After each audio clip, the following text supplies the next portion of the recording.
Hey guys, what's going on? James here, and in this video today, we're going to be previewing the Tampa Bay Buccaneers Week 2 matchup versus the Atlanta Falcons. If you guys don't know as well, I will be live streaming my reactions to the game tomorrow, so stay tuned for that. If you want to hop in, we can all watch the game together, all react together, and it will be a beautiful thing. I'll also be doing a pre-game live stream as well, and as always, I have the review that will be posted right after the game is done. So stay tuned for all of that. It's going to be a fun, busy day tomorrow, and I'm ready to just have an absolutely great time. But I have a lot of thoughts, whenever I think about the Buccaneers versus the Falcons here in week number 2. A lot of different threads going on, right? And the first thing that came to my mind is the cornerback situation. Sean Murphy-Bunting has sustained a dislocated elbow. He's been placed on the injured reserve, and he's going to be out for a little bit of time. So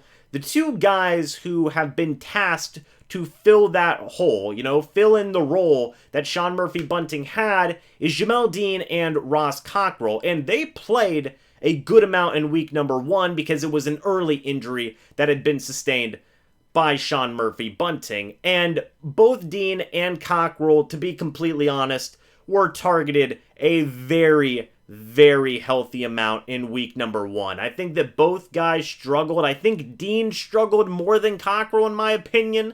That just is, again, my opinion. But regardless, both guys did get targeted a healthy amount in that week 1 matchup. And there are a lot of factors there, right? First thing, the Cowboys wide receiver core is a very good wide receiver core. One of the best in the league, in my opinion. And somebody was going to get targeted, right? Dak Prescott threw, I believe, 55 passes in that game. Somebody was going to get targeted a lot. It just happened to be Dean and Cockrell. So they are coming off of a very shaky week 1, but they have a chance to rebound here in week number 2 versus the Falcons, where, to be honest, the wide receiver core is not as good as the Cowboys. Yes, you have Calvin Ridley. Yes, you have Russell Gage. Yes, you have some other good young wide receivers who have flashed some certain abilities in the past, but this is definitely an easier matchup for Dean and Cockrell in regards of comparing it to the Dallas Cowboys game here in week number 1. So I'm not saying expect a redemption game from both these guys or expect a rebound or anything like that, but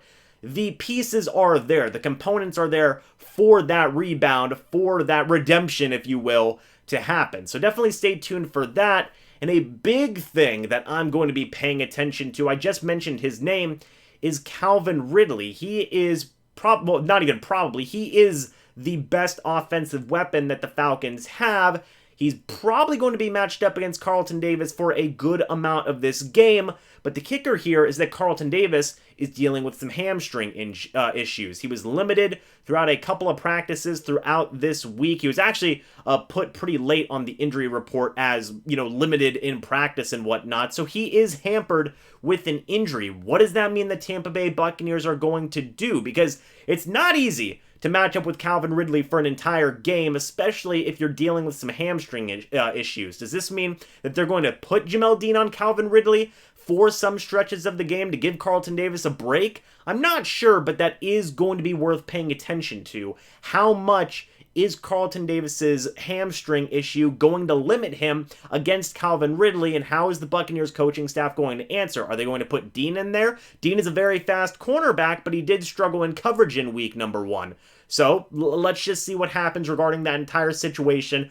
Regardless, this will be an easier matchup and a good opportunity for Dean and Cockrell to get that rebound that I talked about. The second thing I thought about in my head was Jordan Whitehead returning. I talked about this earlier on in the week. Whitehead is coming back. He missed a good amount of training camp. He missed the preseason games. He missed week 1. Mike Edwards, in my opinion, I thought filled in very well as a coverage cornerback for this team, but what is returning with Jordan Whitehead is a lot of help in the run game, in my opinion. We all know the story at this point. Jordan Whitehead, he's a hard-hitting safety. He's a pretty secure tackler as well, and he will lay the hit stick on a dude if he gets that opportunity. And that's just great for the run game. It's great to get him up there in the line of scrimmage or to send him screaming out of the back of the defense. It really really is beneficial to the run game, and it's beneficial to the Tampa Bay Buccaneers defense in terms of having another guy who can blitz. They have blitzed with Antoine Winfield Jr. They've blitzed with Jordan Whitehead in the past. Of course, they have blitzed with Levante David and Devin White. So it's going to add yet another element to the Buccaneers pass rush as well in certain situations if they want to use Whitehead on a blitz, which I think wouldn't be a bad option at all. This also opens up the Tampa Bay Buccaneers. Now that they've got all of their safeties back, they added Andrew Adams to the 53-man roster. I think he has great depth in my opinion if he needs to rotate in. If, say, Antoine Winfield Jr. or Jordan Whitehead gets tired. And I know what you people are saying is like, well, why wouldn't Mike Edwards rotate in? Because this opens up the potential possibility here of putting Mike Edwards in the slot cornerback role. I talked about this with Evan Wanish of the Cannon Fire podcast, where Mike Edwards, he has played slot cornerback before in college. It is something that he can do. With the injury to Sean Murphy-Bunting, do you move Mike Edwards into the slot cornerback role in certain situations? In my opinion, I say why not? You know, go ahead and try that out. Let's see what happens. They've asked the Buccaneers coaching staff about it, and to paraphrase here, it's something that they have considered. So I'm going to be very curious to see, with Jordan Whitehead returning, what this means for the flexibility of Mike Edwards. Will he be able to go in and help fill a little bit of that void that is left now with the Sean Murphy-Bunting injury? Keep a note on that, because all the safeties are here, all the safeties are healthy, and I think that opens up some of the flexibility that you can use with the safeties to help out the cornerback. So let's all keep an eye on that and pay attention. The next thing that was on my mind was I was thinking about the Atlanta Falcons as a whole, right? As a team, what have they been doing? And right now, in my opinion, the Atlanta Falcons are kind of in a limbo, right? I think about them and I go, man, are they rebuilding or are they retooling? I believe they fired both their general manager and their head coach. They brought in Arthur Smith, very good coach in my opinion. He has a very solid coaching staff around him as well. They didn't re-sign Todd Gurley. They traded away Julio Jones. They drafted Kyle Pitts. Calvin Ridley seems to be the future of that wide receiver room. Mike Davis was brought in as a running back. They've made some moves along other pieces of the offense, and then, a good amount of the defense as well. So that's kind of the question for me with the Falcons is, what are they doing? Are they rebuilding? Are they retooling? And I'm going to be honest, I think that is a question that they are answering this year, depending on how the season goes, right? They still have Matt Ryan. They still have, I think the pieces to potentially be a wild card team. But I think it's either they're going for the playoffs and they're saying, hey, we're just retooling and we're going to go with Matt Ryan until he retires. Or if this season doesn't go that well, if they have another bad losing season, they just might say, all right, we're going to go get our quarterback of the future, Matt Ryan. It's been nice. Thank you for your service. We'll see you later. And yeah, that's kind of the situation. I think that they are answering that question of, do we still view ourselves as a potential wild card playoff team? Or are we just going to say, let's go get this rebuild done? Because there's been hints and nuggets of both choices in their roster moves from this past offseason. So we'll see. They certainly are going to be a very intriguing team, really depending on how they finish this season. And going back to week number 1 for the Falcons, it was a blowout loss versus the Philadelphia Eagles. They really did struggle in that game, both offensively and defensively. They struggled to get pressure on the quarterback. It is Jalen Hurts. He is a mobile quarterback, but they really did struggle to get pressure on him, get sacks on him, quarterback hits on him, whatever you want to say, and they really did struggle to force any takeaways. I don't believe the Falcons defense forced any takeaways. So that's a Philadelphia Eagles offense that is still working to find themselves with a brand new quarterback after dumping their old, basically franchise quarterback. They're now moving on with a new franchise quarterback who's still inexperienced, and it was still a blowout loss. So this defense for the Falcons is certainly questionable. On the offensive side of the football, I really do think that they have the ability to be good. You can never count out the Falcons whenever they're playing the Tampa Bay Buccaneers. It's always some tough football. Matt Ryan, in my opinion, is still one of the best quarterbacks in the game, and he does have some good offensive pieces with him in Calvin Ridley, like I've mentioned, and Kyle Pitts. And, don't knock really solid, just overall role player guys like Hayden Hurst and Mike Davis and Cordero Patterson, by the way. These guys all can kind of combine into what is, in my opinion, a very solid offense for the Falcons. Again, especially with Matt Ryan at the helm. So where the defense is lacking some takeaways and some pressure at the quarterback, the offense is yet again trying to carry this Falcons team. So let's pay attention to all of this. And let's see what the Buccaneers can do to maybe take advantage of a not-so-great Falcons defense and try and stop a Falcons offense that still has some really good young pieces.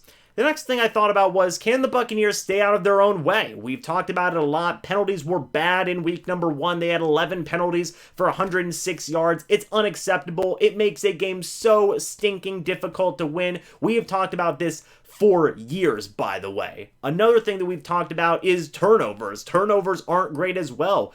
In week number 1 versus the Cowboys, you had fumbles from Ronald Jones and Chris Godwin. You had a drop by Leonard Fournette that resulted in an interception that made the job a lot more difficult for the Buccaneers defense to really stop the Cowboys when they're already pinned extremely deep in their own territory. So it made both of these factors, penalties and turnovers, made it way more difficult for the Tampa Bay Buccaneers to win this game. However, in week number 1, the Buccaneers won the game, right? They defied all the odds. They went down the field, kicked the game-winning field goal, beat the Cowboys despite the penalties, despite the turnovers. So going into this upcoming game, I'm sitting here and I'm thinking, man, if the Buccaneers found a way to win with 4 turnovers and 11 penalties for 106 yards, imagine what they can do whenever they're not turning the ball over, whenever they're not committing 11 penalties in a game. Even if you cut those numbers down in half, I feel that you get a drastically different result in that week 1 game. So that's another big thing I'm going to be paying attention to, and I expect it to improve, is the Buccaneers cleaning up some of these penalties, cleaning up some of these turnovers, and just stopping getting in their own way. Because when that does happen, when they say, okay, we're not getting in our own way anymore, they are just, they're borderline unstoppable, I believe. And I'm not even saying that out of bias. I think you ask a lot of fans in the NFL, they would give you that same opinion. But the last thing that I had on my mind, guys, was the question, can the Tampa Bay Buccaneers start off 2-0? And of course, the answer is yes, they can. Of course, we all want them to start off 2-0, unless you're a Falcons fan and you're watching this video. But I just thought about what it would mean to start off 2-0, right? It would be a fantastic start to the campaign for the Tampa Bay Buccaneers to repeat as Super Bowl champions. Starting off 2-0 is a very, very good thing, especially with the 17-game season right now, where 17 games is being played.